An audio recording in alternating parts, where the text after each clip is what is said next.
Olá, gente, todo mundo que está chegando, boa noite, tudo bem? Deixa eu só esperar uns 5 minutinhos para todo mundo começar a subir, tá bom? Vamos lá. Oiê, tudo bem? Vamos lá, cadê? Ok. Gente, então, boa noite para todo mundo. Eu sou o Guilherme, eu sou fonoaudiólogo do Ser em Cena. Eu tenho mestrado em voz, sou especializado em fono hospitalar pelo Einstein. E hoje a gente vai conversar um pouquinho sobre a reabilitação e reinserção social das pessoas afásicas, tá bom? Hoje eu vou entrevistar a Fernanda Papaterra, uma super fono, daqui a pouco eu já vou chamar ela para call. Enfim, o Serencena ele tá fazendo as lives, a gente tá, né, nesse cenário atual se reinventando e é isso. Hoje a Fernanda vai contar um pouquinho sobre toda a história do Serencena e todo esse processo, né, de reabilitação, reinserção social. Vamos lá? Deixa eu ver se ela já tá aqui. Daí, quando ela já tiver, eu dou uma apresentada junto a ela. Tá aqui. Vou adicionar. Vamos ver se conecta.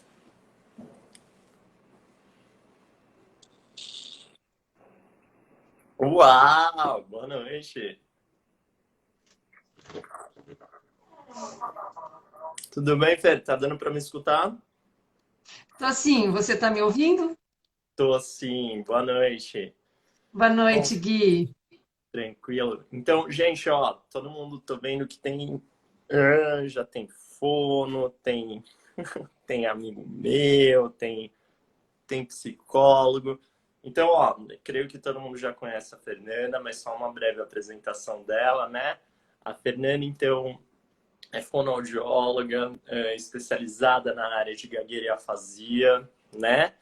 Fez também uma especialização em logoterapia pelo Franklin Institute of Logotherapy e você fez a pós lá na University of North Dakota, né, Fê? Muito bom! E você sempre gostou da área de linguagem, não foi? Uhum. Tanto que tem... Apaixonada. Apaixonada por gagueira e afasia. É, desde a faculdade, assim, você sempre gostou dessa área? Desde a faculdade. Uau! Muito bom. Enfim, tem um currículo bem extenso, né, Fer? E você, ultimamente, tanto que na fonoaudiologia usa bastante, né, os manuais Papaterra que você lançou, né? E agora você me contou que vai lançar um só para afasia, especializado em afasia. Como é que é isso? Então, é a minha mais recente publicação. Ela já, provavelmente ela sai esse mês ainda. É o Uhum. Manual Papaterra Afasia. Na realidade, são 3 volumes, o volume um já está quase saindo pela Booktoy. Ótimo. E São tem 200 páginas de exercícios para afásicos. muito bom. E tem a previsão, Fer, mais ou menos? O primeiro volume sai esse mês, até o final Esse desse mês? mês. Uau, boa. Aham. É Muito porque a bom. prova já está aqui. A prova, quer ver a prova? É. Caramba, que legal. Essa é a prova e a capa ficou linda também. Ficou bege, porque não é da cor de nenhum outro manual. É, que os manuais abordam funções cognitivas, né? A gente vai conversar isso daqui a pouco, né, sobre as funções cognitivas, né? Mas vamos conversar um pouquinho também, principalmente sobre ser ensino e afasia. Vamos lá, então. Fê, assim, eu tô vendo que tem um monte de gente. Eu queria saber como, sei lá, de um jeito bem amplo, assim, como você pode explicar o que é afasia? Que eu tô vendo que tem fono, tem psicólogo, tem gente completamente leiga. Olha, para o leigo, eu diria que a afasia é a perda da linguagem decorrente de uma lesão cerebral.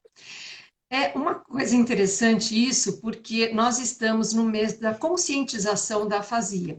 Então, todos nós, colegas, né, fonoaudiólogos especialistas nisso, estamos fazendo uma campanha, inclusive para que as pessoas conheçam mais o que é afasia, para divulgar o que é afasia. Porque ontem eu assisti uma live super interessante da nossa colega Ana Lúcia Túbero, né, e quem fez a Uhum. live com ela foi a Bel Dávila Freitas, que também participou da Ser em Cena, quando ela morava aqui em São Paulo, e elas comentaram o seguinte: como existe um desconhecimento sobre a afasia. Se a pessoa não for da área de saúde e se não tiver um parente ou um amigo próximo que tenha afasia, a pessoa não sabe o que é. Sabe? Então, assim, ela saiu perguntando na rua o que é afasia, e mesmo nós, quando nós fizemos algumas apresentações do coral, né, do nosso coral da Ser Sim, em sim. Cena, então, nós tínhamos aquelas plaquinhas escrito você sabe o que é afasia? E o pessoal na Avenida Paulista parava e perguntava, e dizia, não, nós não sabemos o que é afasia.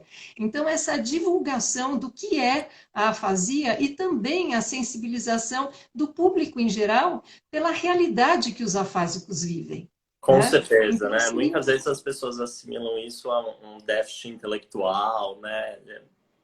É um o pessoal desconhecimento não tem ideia, mesmo. porque fazia é fala, afasia seria a ausência de. Na realidade, o termo certo seria disfasia, porque é muito difícil que a pessoa afásica não fale absolutamente nada. Sempre existe uma fala espontânea, um jargão, uma fala automática, né, um ai na hora do susto, tal, Uhum. ou uma repetição, alguma coisa. Mas, enfim, existem eu costumo dizer, não é minha essa frase, mas é uma coisa muito real, que existem tantos tipos de afasia quanto afásicos existem. Porque como duas pessoas não têm a mesma linguagem, as duas pessoas não têm a mesma perda de linguagem. E isso envolve uma porção de coisas. Além do local da lesão, da extensão da gravidade dela. Ainda temos outros fatores, como a idade do paciente, a motivação do paciente, e muitos outros fatores, né, que vão determinar, e também a linguagem que o fator tinha, quer dizer, quanto ele foi exposto à cultura ou à linguagem anteriormente à, à perda dela, né, aquilo que pode ter sido um acidente vascular, um traumatismo, ou mesmo uma doença degenerativa, que hoje em dia é bastante comum, mas quer dizer, antes do início do problema, como é que era a linguagem dessa pessoa? Então, como era a fluência dela? Ela usava muitos termos, ela tinha sinônimos, ela falava uma língua estrangeira ou não. Então, tudo isso faz, por exemplo, uma coisa bem simples. Por exemplo, eu posso contar a mesma história para um grupo de 10 pessoas e pedir para essas pessoas me recontarem essa história, cada uma vai contar de uma forma diferente. Ninguém Com vai contar da certeza. mesma forma que o outro, porque cada um tem o seu vocabulário, a sua formação frasal, né? Por que que ainda se escrevem livros, né? Se as palavras são sempre as mesmas, porque a combinação delas é infinita, né? Então, assim como isso é infinito, a perda também é infinita, né? E tem muito a ver também com a experiência passada, a experiência prévia da pessoa que perdeu a fala. Então, basicamente seria isso. Lógico que nós temos umas definições mais bonitinhas, né? A gente pode dizer que a afasia é um déficit geral de linguagem que é caracterizado por alguns sintomas. Né? Um sintoma, distúrbio na codificação e decodificação de símbolos. Esses símbolos podem ser gráficos também, podem ser Uhum. visuais, podem ser auditivos.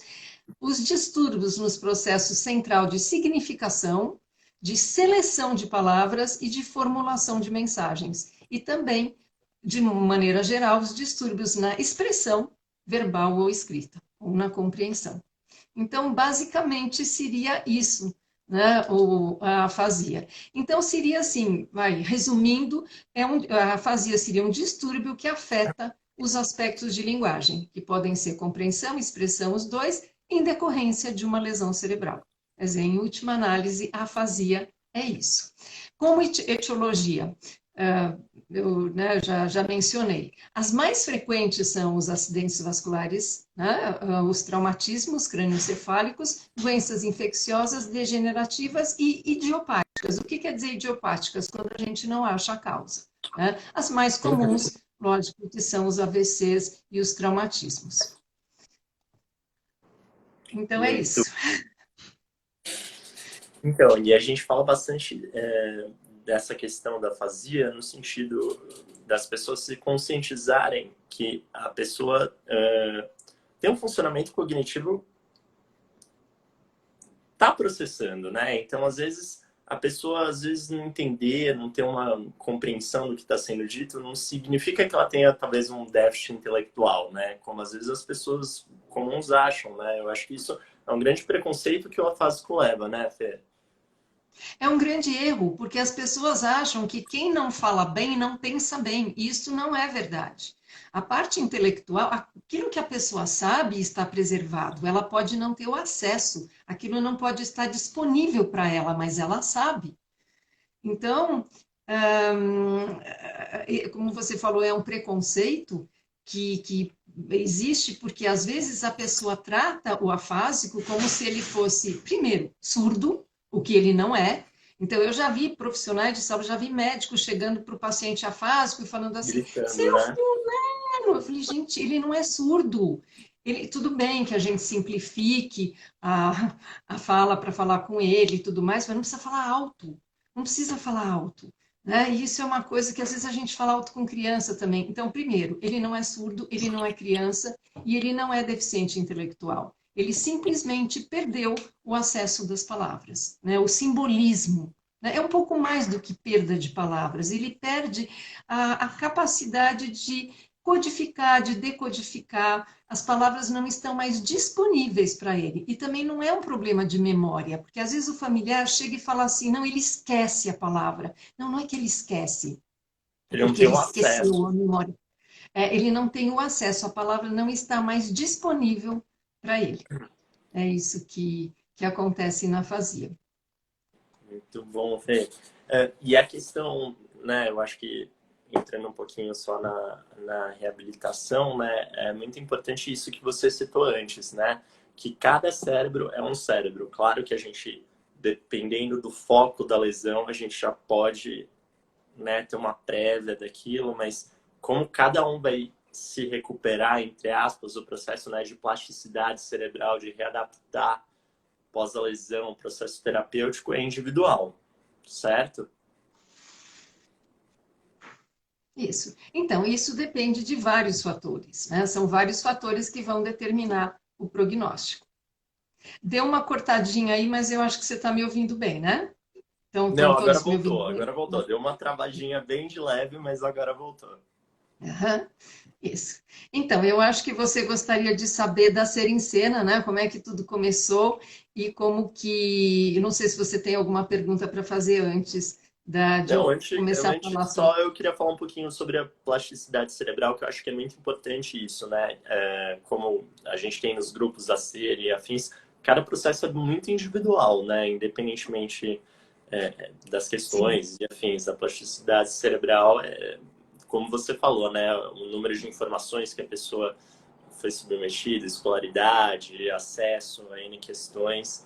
Era só para falar um pouquinho para mim, porque eu já vi que perguntaram um pouquinho mais sobre como é a recuperação. Por isso que eu falei com Uhum. você sobre isso. Bom, Bom, antes de tudo, como eu disse, cada pessoa é única, cada pessoa, cada organismo é um universo em separado. Então, antes de qualquer coisa, para a gente, né, ter uma ideia de prognóstico, é necessário que se faça uma avaliação bem feita, e essa avaliação ela tem que nos dizer o que o paciente consegue, o que ele não consegue.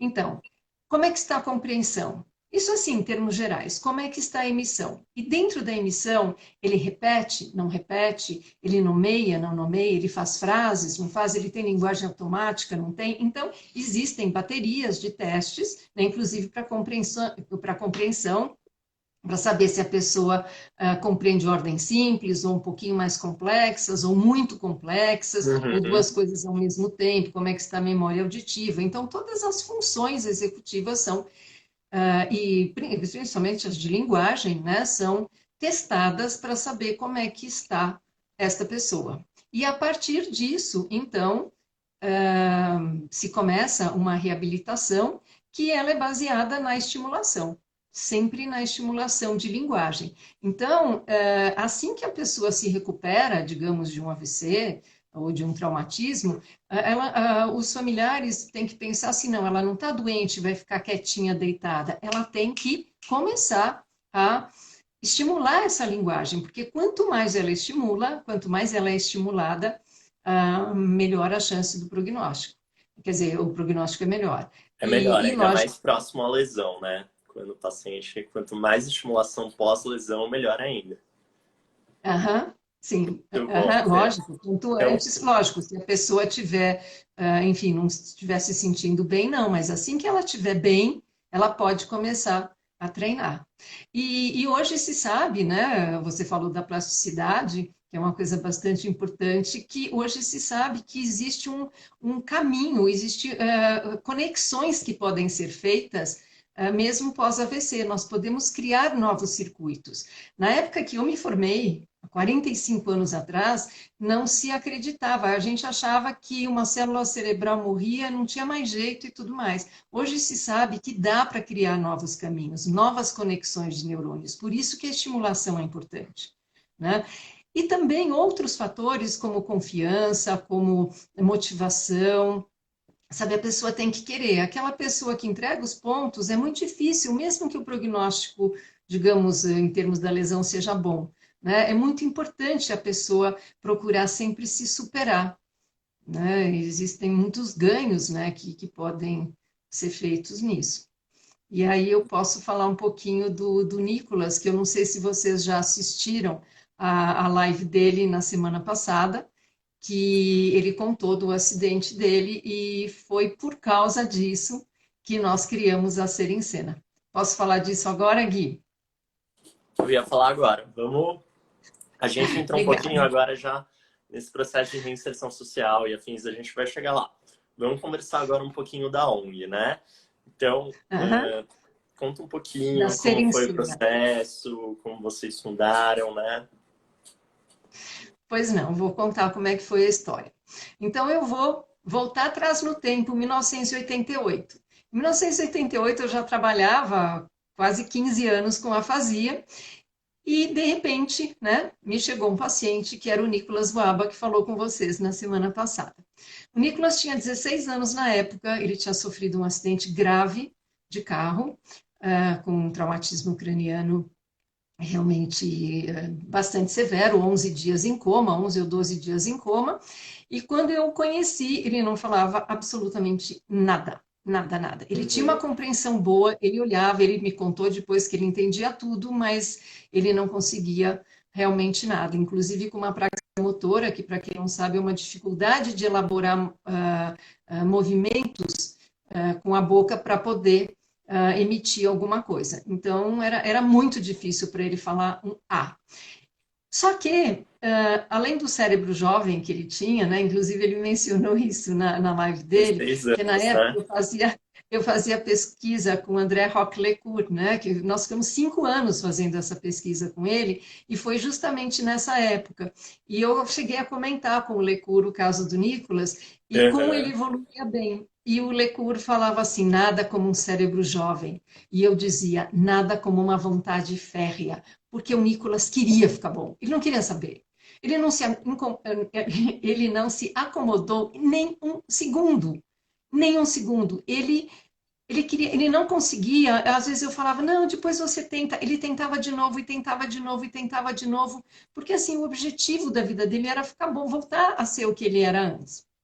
Então, eu costumo dizer que ele é exafásico, né? Porque ele recuperou muito bem, foram 3 anos e meio de terapia todos os dias, e o resultado vocês viram, porque ele falou com vocês a semana passada e tudo mais.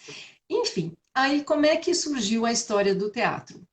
Eu por mim, nunca tinha. Para mim, teatro é uma coisa que eu gosto, mas eu nunca tive nenhum conhecimento de teatro. Mas só que o Nicolas Uhum. gostava. Ele já tinha feito teatro na escola. Ele fazia teatro na escola e tal. E um belo dia ele me aparece com um livro Esperando Godot para que eu fizesse uma cena com ele. Eu falei, Nicolas, poxa, isso aqui é muito difícil. Ele falou, não, nós vamos fazer. Aí eu peguei uma cena um pouquinho mais fácil, ele tinha uma fala assim bem curtinha, ele falava um não, não sei, um vamos ver, alguma coisa bem curtinha, e nós íamos treinando. No começo, assim, não saía nada, mas ele falou, não, eu quero. E ele tinha uma mímica, ele tinha, não, ele tem uma capacidade, né? Hoje ele é clown, ele fez teatro físico e tudo Sim. mais, mas desde aquele tempo, com 16 anos, ele ficava me imitando, sabe? Ele chegava na minha sala, ele me imitava, e imitava outras pessoas também. Tinha uma outra fono que trabalhava com a gente, que tinha um jeitinho assim, ele imitava o jeito dela. Então, ele sempre foi muito engraçado.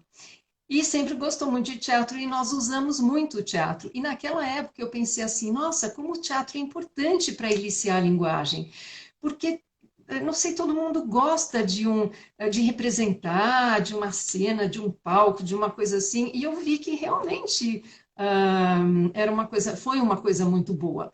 Principalmente naquela época eu não tinha escrito os meus manuais ainda, mas era uma coisa assim desafiadora, divertida e que eu poderia variar, porque imagina, naquela época, eu ter ideia de terapia de todos os dias da semana, uma pessoa inteligente como ele, Aham. não podia fazer a mesma coisa, sabe? Eu não podia ficar, sabe, fazendo. Eu tinha que criar também, e ele me ajudou muito a criar.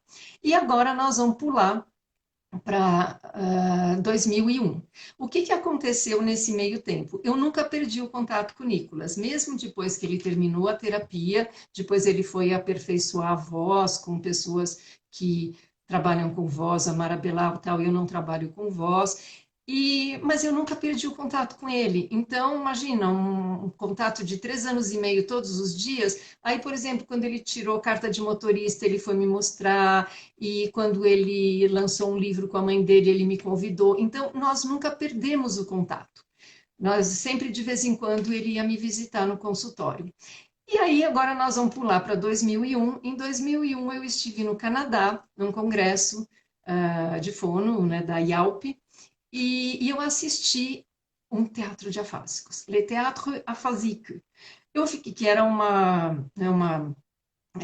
como é que se diz, era oferecido para as pessoas que participavam do congresso, então era um dia à noite. Eu falei, imagina se eu vou perder isso, né? Eu já era apaixonada pelo coral que a Sandra Pella tinha naquela época, Aham. 1998, 99, ela já tinha um coral de afásicos, mas era muito longe de onde eu estava, eu nunca tinha conseguido assistir, e a Sandra Pella estava nesse dia em Montreal, e nós duas, então, nós chorávamos copiosamente de ver esse teatro de afásicos lá em Montreal. O que era isso? Era uma organização, também sem fins lucrativos, que uma fonoaudióloga, que também era atriz, resolveu colocar os pacientes para fazer teatro. Bom, aquilo me Quantas pessoas emocionou tinham tanto mais que ou você. menos em cena? Olha, era um esquete. Eu tenho até hoje, é uma fita cassete antiquíssima, né? Porque eles Uhum. começaram com uma peça em 1993 que chamava L'Histoire de Meaux, e depois eles apresentaram a história do nome, Le Silence qui parle, né? O silêncio que fala. Silêncio que fala. Era muito lindo, mas eram vários esquetes. Em cada esquete tinha Mas cinco, tinha uma seis média de pessoas. quantos atores? Desculpa? Em cada esquete, né, porque eram vários esquetes a Sim, eram peça, várias então cenas. eram vários esquetes, em cada esquete, 5 ou 6 pessoas, mais ou Tá. menos. E ao todo devia ter umas 20 pessoas. E depois eles se revezavam e tudo mais. Mas todas as pessoas que estavam no palco eram afásicos. Todas, todas. Inclusive, né, tem uma pessoa que é o ponto, né, que fica, né, num canto assoprando quando a pessoa erra, né, que chama ponto isso. E mesmo a senhora que era o ponto, ela era afásica também. Mas ela tinha o texto e ela conseguia assoprar para as outras pessoas. Eu fiquei Uau. assim encantada com a história, né? Chorava assim copiosamente no final da peça foi lindo, porque falava sobre palavras e aquela música francesa, né? Era tudo em francês, eu acabei perdendo um pouco da história. Mas Uhum. aquela ainda mais aquele francês quebecois, eu leio bem francês, mas um inglês quebecois, assim, eu perdi muita coisa, mas deu para entender, porque tinha cenário, tinha, enfim, eu consegui entender mais ou menos o que estava acontecendo. E no final, uma música que não é do seu tempo, Gui, mas é do tempo das pessoas da minha geração, uma música Parole, parole, parole, nananana, É que Dália. palavras, palavras. Qual é o nome dela? É Dália?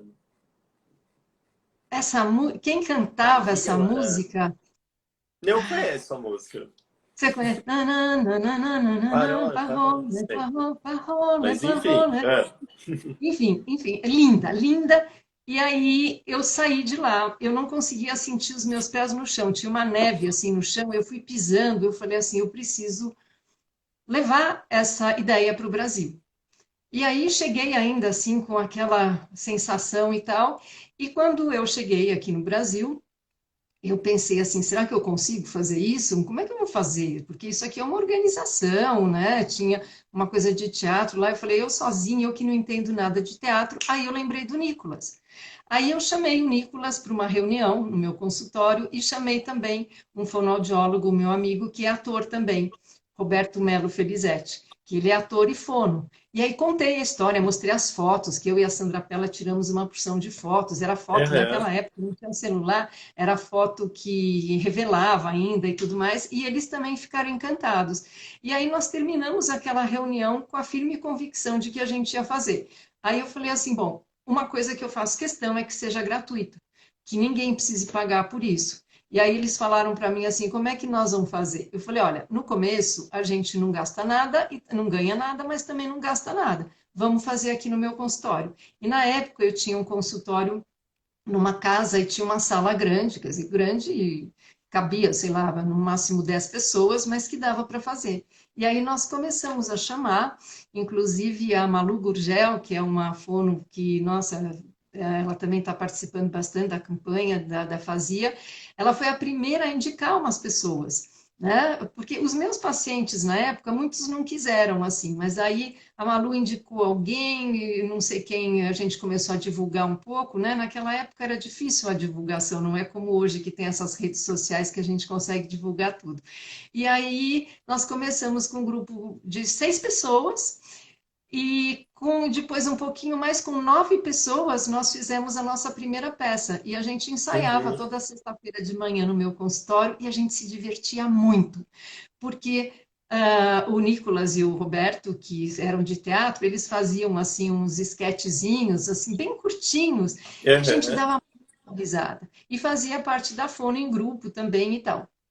E aí nós conseguimos fazer a primeira. Aí fala com um, fala com o outro, fala com o outro. O doutor Sérgio Dantino ficou bastante sensibilizado com a história. Ele nos emprestou o Teatro Bibi Ferreira para fazer alguns ensaios ali. E durante quase um ano, isso quando a minha sala ficou pequena, quando já tinha mais gente, nós Sim, ficamos começou a quase um ano juntar. ensaiando toda sexta-feira de manhã no Teatro Bibi Ferreira com as pessoas assim no palco. Gente, eu falo assim, quem que não gosta de um palco, né? A gente adora um Quando chegou palco. nessa época, quantas pessoas já tinham, mais ou menos?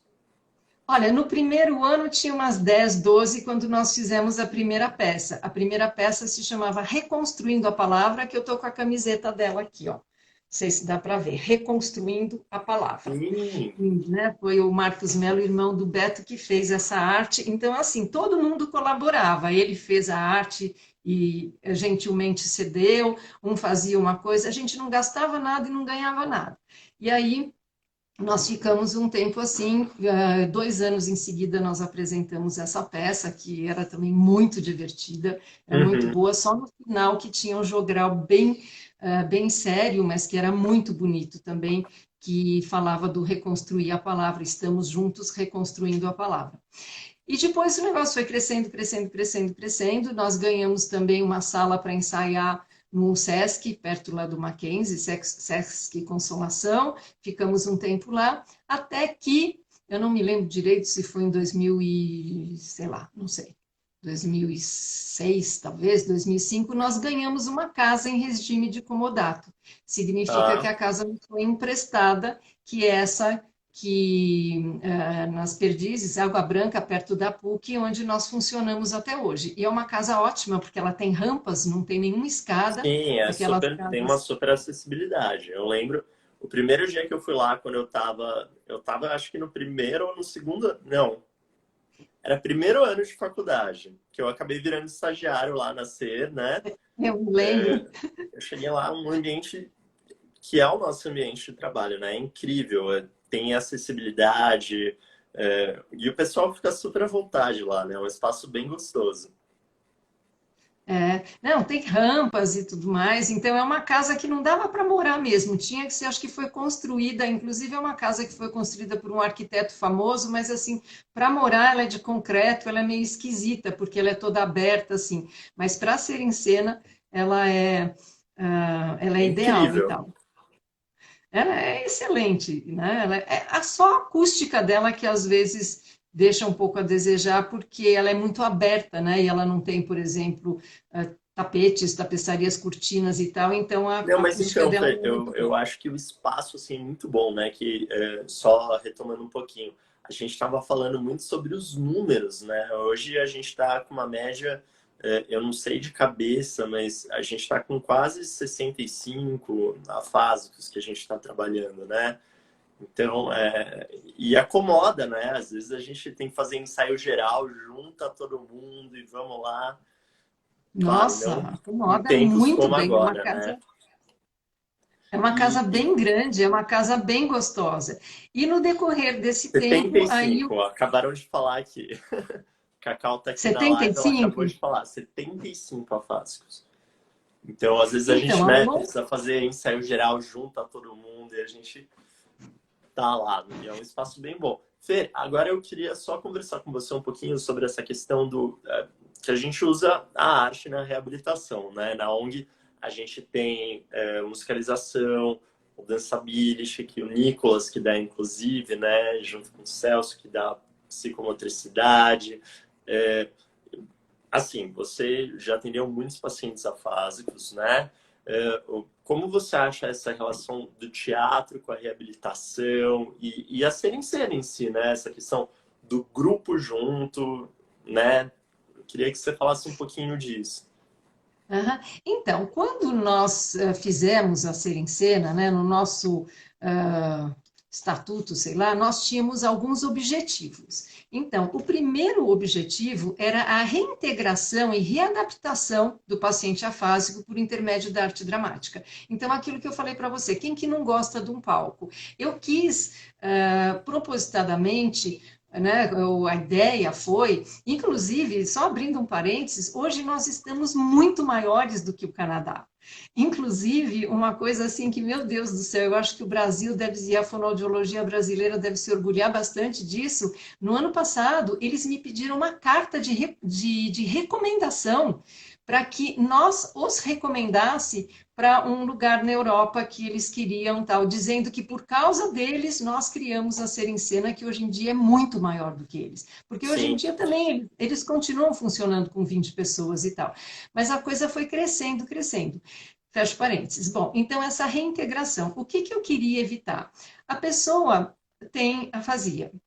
Depois de um tempo, ela se recupera, mas às vezes ela se afasta das atividades profissionais dela e ela começa a ficar só naquele esquema: casa, consultório, casa, consultório, casa, consultório, e ela não se encontra com outras pessoas onde ela possa partilhar dos seus problemas e também perceber que existem pessoas como ela que também estão enfrentando o mesmo problema, que não é só essa pessoa.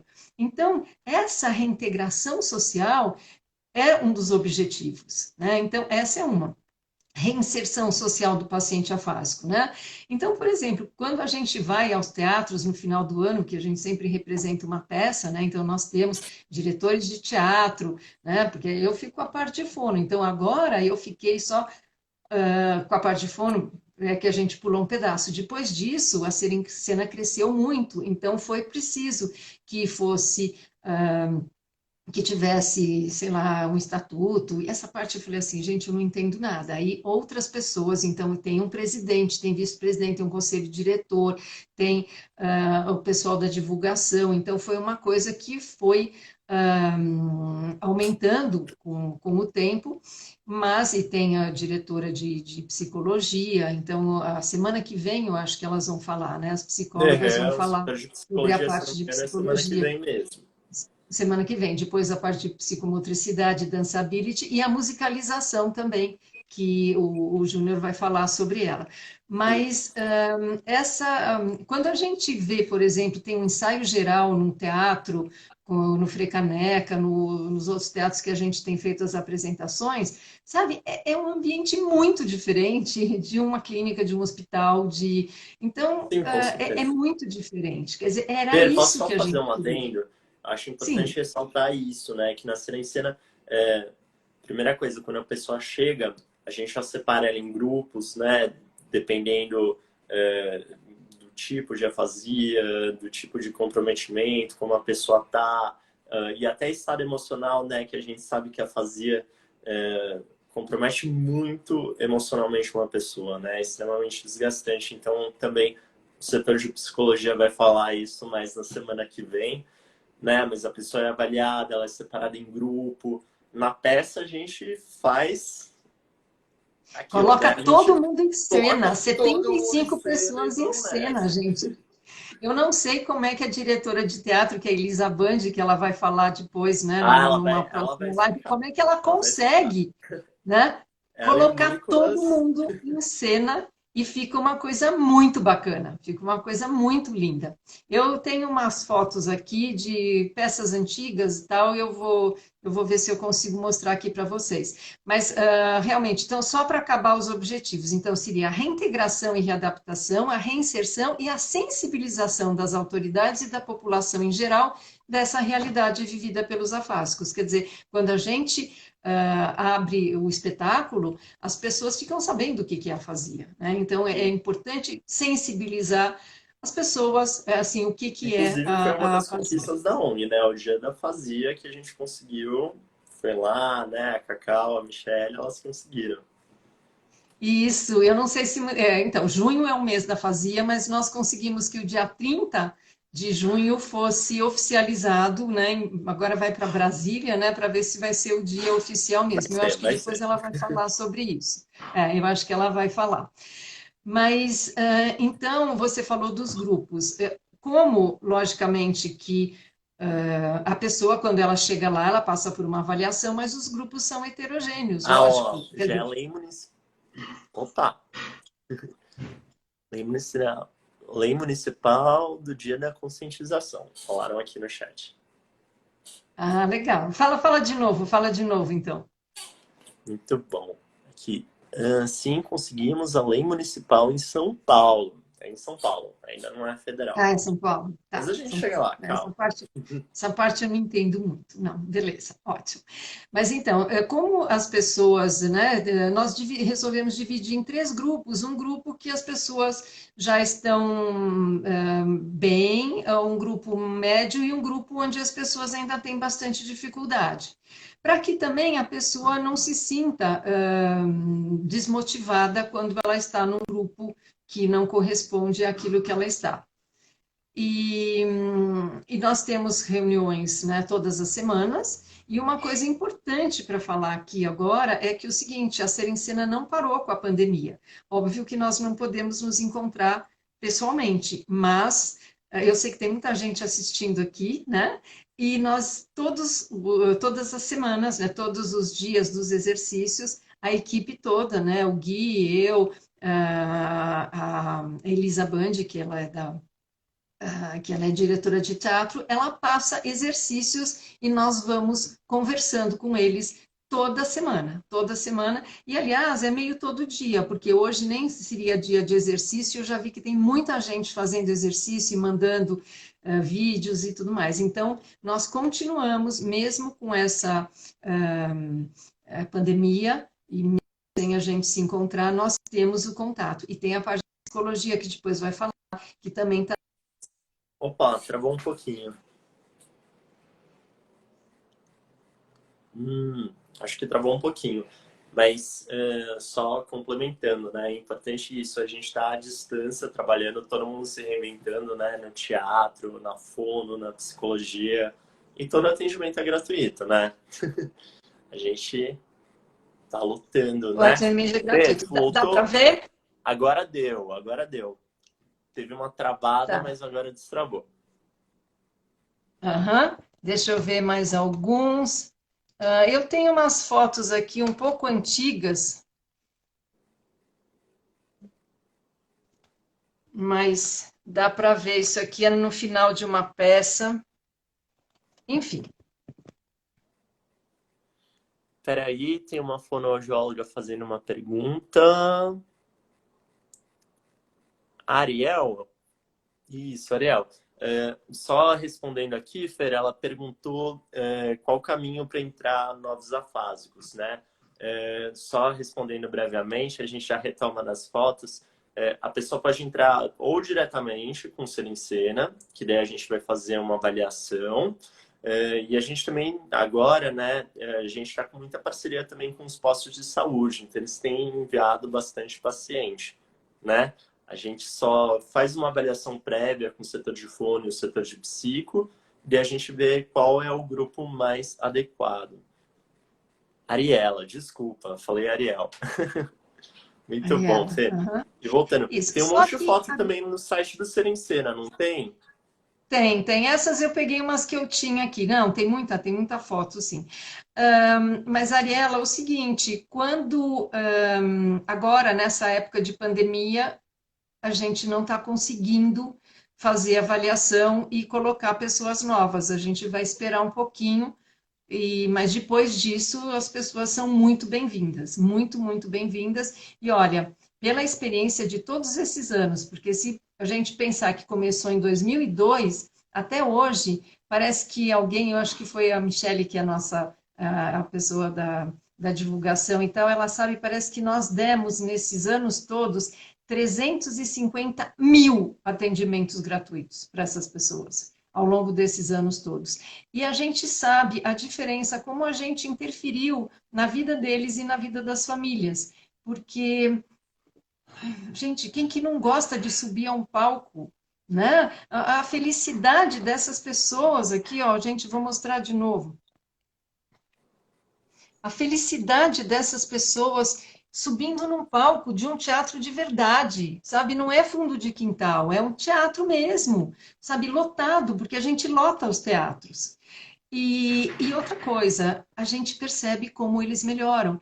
Quem assiste todo ano, às vezes vem falar comigo assim, puxa vida, aquela pessoa 2, 3 anos atrás praticamente não falava nada e agora está falando. Quer dizer, lógico que é um auxiliar, né? Um auxiliar, eu não vou dizer que, porque às vezes tem gente que fala assim, você falou que o teatro cura fazia. Não, por favor, não é isso. Mas é um auxiliar na reabilitação e também no bem-estar da pessoa, né? As pessoas gostam desse tipo de coisa. Então, É, seria e só um adendo, melhor assim, tanto que agora a gente tem feito muito isso, né? Que por mais que a gente tente, né, Fer, classificar as pessoas nos grupos, então está um pouquinho melhor, está médio, tem um comprometimento maior, as pessoas agora estão, né, isso que é um grande desafio da ONG, que a gente estava querendo, inclusive, abrir um grupo novo, porque a gente percebe que o nosso grupo com o pessoal evoluindo, tá lutando muito o nosso grupo, né? Enfim, entre aspas, o pessoal que está melhor reabilitado, né? A turma de quarta de manhã, por exemplo, já tá ficando cheia. E mesmo cheia, assim, é um grupo muito heterogêneo, né? Todo mundo tem suas características em todos os grupos, né? A gente faz essa classificação mesmo para tentar nivelar um pouquinho o nível das atividades. Mas como você colocou no começo da entrevista, né? A fazer é muito plural, assim. exatamente isso mesmo.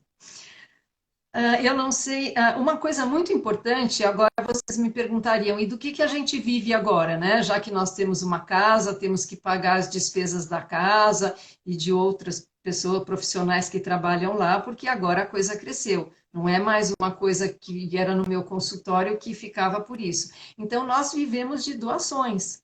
Então, como eu disse, é gratuito. Se alguém quiser, se uma pessoa, por exemplo, quiser fazer uma colaboração, é muito bem-vinda. Então, nós estamos trabalhando com aquela coisa de nota fiscal, né? Se a pessoa não quer declarar o CPF, não tem muito disso, né? Tal, e quiser dar nota fiscal para ser em cena, é uma das coisas que ajuda, ou então alguma doação, às vezes para a pessoa, né, não pagar muito imposto de renda, então faz uma doação para ser em cena, porque olha, é um trabalho que vale a pena, porque eu acho que muda a vida de muita gente. Bom, a minha mudou, né? Eu acho que eu sou outra pessoa depois da ser em cena. Tem um monte de gente aqui da Serencena também. A Anne, o Matheus. O pessoal tá tudo aqui. Bem-vindos, gente, bem-vindos. Eu acho que Bom, era isso, eu acho que nós estamos na hora já, né? Eu sim, sim. falei que eu ia falar meia hora só, já passei. Tem Muito mais bom, alguma gente. coisa? Alguém quer fazer alguma pergunta? Ah, se alguém quiser fazer alguma pergunta. Ah, estão falando que tem um aplicativo da Serencena? Não sei. Cacau mandou. É. Oi, Matheus. Tá mandando mensagem. Bom, por Tá enquanto, sem perguntas. É importante, gente, qualquer dúvida, qualquer questão, entra lá no Serencina, pode fazer a pergunta, ou mesmo aqui pelo Instagram, a gente também responde, tá bom? E Isso. E olha, aí, visitem nosso site, tá? www.serencena.org.br. Aí vocês podem saber um pouquinho mais a respeito. Gente, isso muito aí. obrigada, Gui, Muito muito obrigado, obrigada. gente. Tchau, Fer. Obrigado por tudo. E o Serencina segue. Aham. Obrigada por todos que nos assistiram. Beijos para todos.